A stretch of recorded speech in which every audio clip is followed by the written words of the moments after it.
Today, I'm excited to share with you a summary of a book that is a must-read for people interested in investing, money, and the global economy. Rich Dad, Poor Dad, written by Robert Kiyosaki and first published in 1997. Kiyosaki had two key father figures in his life who shaped his views on money and wealth. One was his biological father, referred to as Poor Dad, who was highly educated and believed in the traditional approach of working hard and getting a good job to achieve financial stability. However, despite his intelligence and education, Poor Dad struggled financially. The other was Rich Dad, the father of Kiyosaki's best friend, who took a different approach to money. He believed in financial education, understanding how money works and using it to generate money. Despite dropping out of school after 8th grade, Rich Dad became a millionaire by using the power of money to his advantage. Rich Dad, Poor Dad focuses on the lessons he learned from Rich Dad about making money and avoiding the mistakes made by Poor Dad. The first 6 chapters of the book discuss the 6 lessons Kiyosaki learned from Rich Dad. Chapter 1. The Rich Don't Work for Money. People often misinterpret the title of this chapter in Rich Dad, Poor Dad as suggesting that the rich don't work at all. However, this is not the case. The title, The Rich Don't Work for Money, refers to the fact that the rich don't work for money in the traditional sense. They focus on figuring out how to make money work for them instead. The poor and middle class work for money. The rich have money work for them. The rich work hard, but they go about it differently than most people. They continuously learn and work on putting money to work for them, while the poor and middle class work to earn money. Rich Dad lesson. Savers are losers. Poor and middle class people mainly focus on saving money, but saving has become a bad idea, especially since there have been 3 big crashes in the stock market since 2000. Today's interest rates are relatively close to 0, which is what makes savers losers, and the biggest savers are the poor and middle class. One of the most empowering lessons of Rich Dad taught in this section is to keep using your brain, work for free. Soon your mind will show you ways of making money far beyond what I could ever pay you. You'll see things that other people never see. Most people never see these opportunities because they're looking for money and security, so that's all they get. Chapter 2. Why Teach Financial Literacy? In Chapter 2 of Rich Dad, Poor Dad, the distinction between assets and liabilities is explained. The main message is that it's not about the amount of money you earn, but the amount you keep. An asset is something valuable that makes you money or goes up in value and can be easily bought or sold. It can give you income, increase in value, or do both. On the flip side, liabilities are things that cost you money and take money away from you. When Kiyosaki wrote his book in 1997, he said your home isn't really an asset unless it goes up in value more than it costs to own it. At the time, it was a controversial idea, but when the 2007 financial crisis hit, people finally woke up to the fact that their homes weren't really assets. And who do you think caused the real estate market to crash? It wasn't your average person, it was the rich. They were the masterminds behind these fancy financial products known as derivatives. Even Warren Buffett referred to them as weapons of mass financial destruction. However, rental properties are considered assets because they can make enough passive income to cover the expenses of owning and running the property. As Kiyosaki writes in Chapter 2, to become wealthy, focus on acquiring income-generating assets. Keep liabilities and expenses low, and you'll strengthen your asset column. Basically, assets make you money, while liabilities cost you money. Poor people earn a salary and use it to pay their expenses. Middle-class people earn a salary, pay off their debts, and then pay their expenses. But rich people have assets that earn the money, such as rental properties, investments that pay dividends, or royalties from creative works. Chapter 3. Mind Your Own Business. Did you know that McDonald's isn't really in the hamburger business? Shocking, right? The man behind it, Ray Kroc, once said he was actually in the real estate business. That's why he picked each location so carefully. And now, McDonald's owns more real estate than anyone else in the world, even the Catholic Church. But here's the thing. Most people just think of their job when they're asked what they do for a living. But owning the company you work for is a different story. If you don't have your own business, you'll be spending your life making money for someone else. That's why it's important to mind your own business. Working for others may lead to financial struggles, but with entrepreneurship, it's a tricky road. Just ask Robert Kiyosaki. When he tried to get a loan, the committee didn't understand why he didn't have a 9-to-5 job, even though he owned assets like real estate, Armani suits, and art. And remember, when you sell your assets, the government taxes you on the profit. Robert's advice is to keep expenses low, reduce liabilities, and build a solid base of assets. If you have kids, encourage them to do the same so they don't fall into the rat race. And speaking of assets, here are some recommended by Robert. Businesses that don't need you to be there to run them. You own them, but they don't require your management or someone else's. If you have to work there, it's not a business, it's a job. Examples of these businesses include stocks, bonds, income-generating real estate, royalties from intellectual property like music, scripts, and patents, and anything else that has value, generates income, appreciates, and has a ready market. Rich Dad used to say, if you don't love it, you won't take care of it. You don't have to give up your day job, but it's a good idea to start buying assets like those mentioned. To get rich, prioritize buying assets over luxuries. Many people who buy luxuries first end up in debt. The goal is to build assets that generate income, so you can eventually afford to buy luxuries. Chapter 4: The History of Taxes and the Power of Corporations. The poor often blame the rich for not paying their fair share, but the truth is that the rich don't really pay taxes. It's the educated middle class who bears the burden of taxes. While Poor Dad understood the history of education, Rich Dad was knowledgeable about the history of taxes. Taxes were originally introduced in England and America to fund wars, but in 1874, England made income taxes a permanent requirement for its citizens, and in 1913, it was implemented in America. An interesting tidbit about taxes is that it was initially only for the rich to pay. That's what governments told the poor and middle class to help get them on board with the idea. That was how it got voted into law in the first place. Poor Dad thinks success is shown by spending money and having a lot of employees. Rich Dad believes in spending less and having fewer employees. Poor people often see rich people as greedy and untrustworthy, but Rich Dad thinks the government is lazy and untrustworthy. The rich look for legal loopholes to avoid paying taxes. That's why they often hire the smartest accountants and attorneys. The rich invest their money into a corporation, and the assets generate income for the corporation. This corporate income then becomes a part of their personal income statement. Any expenses from this personal income statement can be added to the corporation's expenses. Despite efforts by the general public to tax the wealthy, the rich continually find ways to outsmart them. In Chapter 4, Kiyosaki also introduces the 4 key components of what he calls financial IQ: accounting, investment strategy, market law, and law. He highlights the importance of understanding legal and tax benefits in building long-term wealth, as the wealthy use their knowledge of these aspects to minimize their tax burden and protect themselves from lawsuits. In contrast, employees pay taxes before they can spend their money, while business owners earn and spend money before paying taxes. Chapter 5: The Rich Invent Money. Getting rich is all about spotting chances that others miss. Some people miss out on a great opportunity because they don't have enough money, while others miss it because they don't recognize it's a good opportunity even though they might have the money. Rich Dad says that often in the real world, it's not the smart who get ahead, but the bold.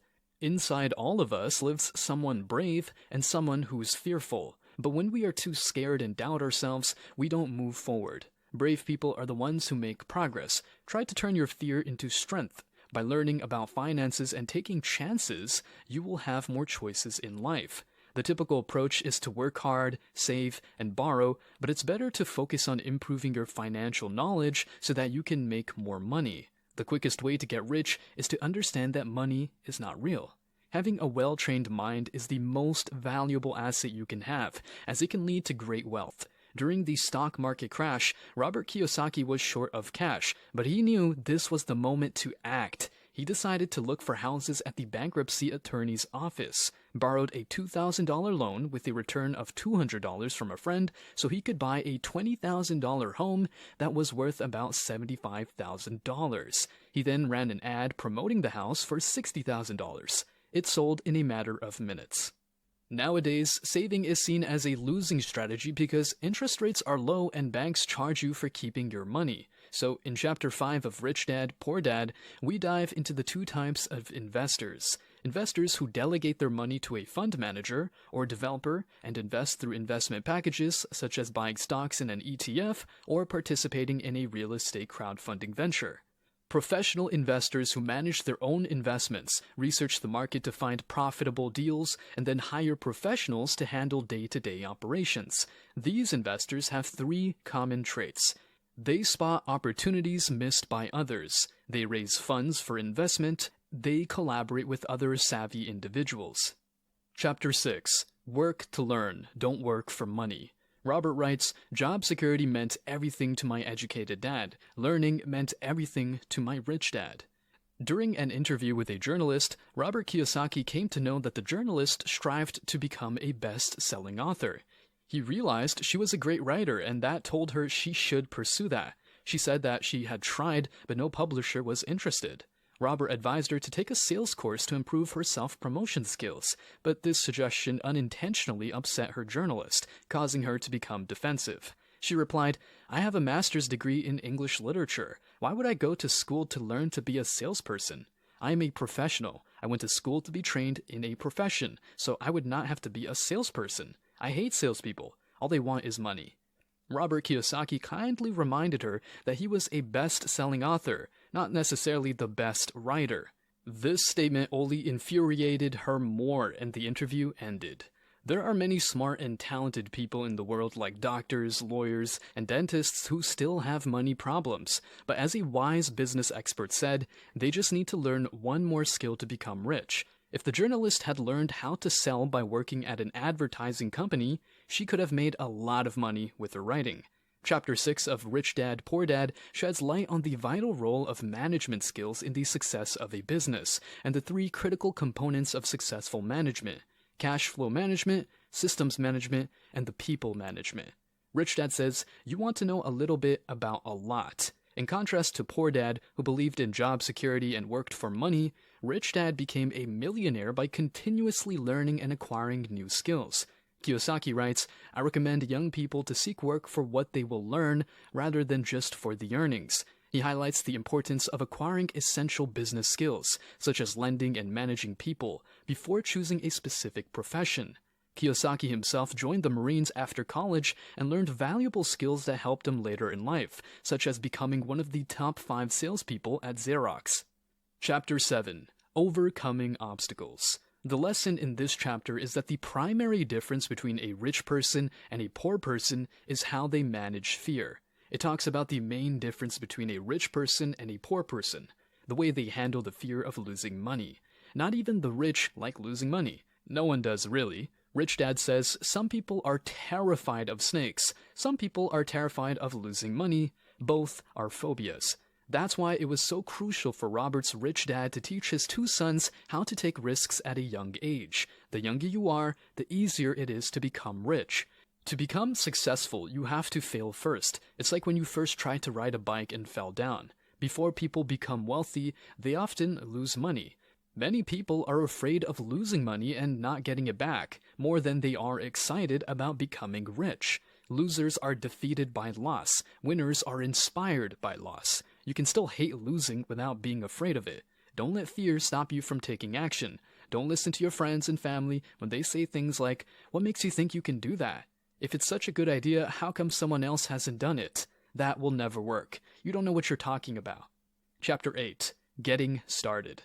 A gold miner in Peru once told Robert Kiyosaki, "There is gold everywhere. Most people are not trained to see it." Robert said this was also true for him in real estate. He said he could find about 4 to 5 excellent properties a day, whereas others may look and find none.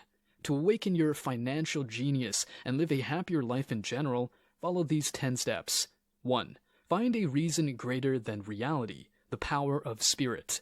A young woman wanted to go to the Olympics, so she worked hard every day. She swam for 3 hours before school and studied hard on the weekends. When someone asked her why she did this, she said, "I do it for myself and the people I love. It's love that gets me over the hurdles and sacrifices." 2. Make daily choices. The power of choice. With every dollar we receive, we choose whether we become rich, poor, or the middle class. Spend and invest wisely. Embrace the power of choice and make informed decisions, including selecting positive habits and continue educating yourself. 3. Choose friends carefully. The power of association. Surround yourself with supportive and successful people and avoid the pessimistic or fearful. Choose friends who like to talk about money and how to make it. People who have money often say that their friends who don't have money never ask them how they got it, but they do ask for things like loans or jobs. 4. Master a formula and then learn a new one. The power of learning quickly. Study what you want to do. Don't just work to make money. Improve yourself. Most people fail the most crucial step, action. So, don't forget, it's not just about what you know, but also how quickly you can learn and apply it. 5. Pay yourself first. The power of self-discipline. People who make sure they pay themselves first usually end up using that money to buy assets that will make them money. They have money left over after they pay for their expenses. On the other hand, people who pay themselves last end up spending all their money on expenses and have nothing left over. Here are some tips for paying yourself first. Avoid taking on a lot of debt that you'll have to pay back. Keep your expenses low. When things get tough, resist the urge to take money from your savings. Use the pressure as an opportunity to find new ways to earn more money. Use your savings to make more money instead of just paying bills. Prioritize self-discipline and effectively manage your finances, time, and resources. 6. Pay your brokers well. The power of good advice. It's essential to have people working for you who are smarter than you. Pay professionals well and have top-notch attorneys, accountants, real estate brokers, and stockbrokers. Their services should be making you money. Their success directly impacts your own. 7. Be an Indian giver. The power of getting something for nothing.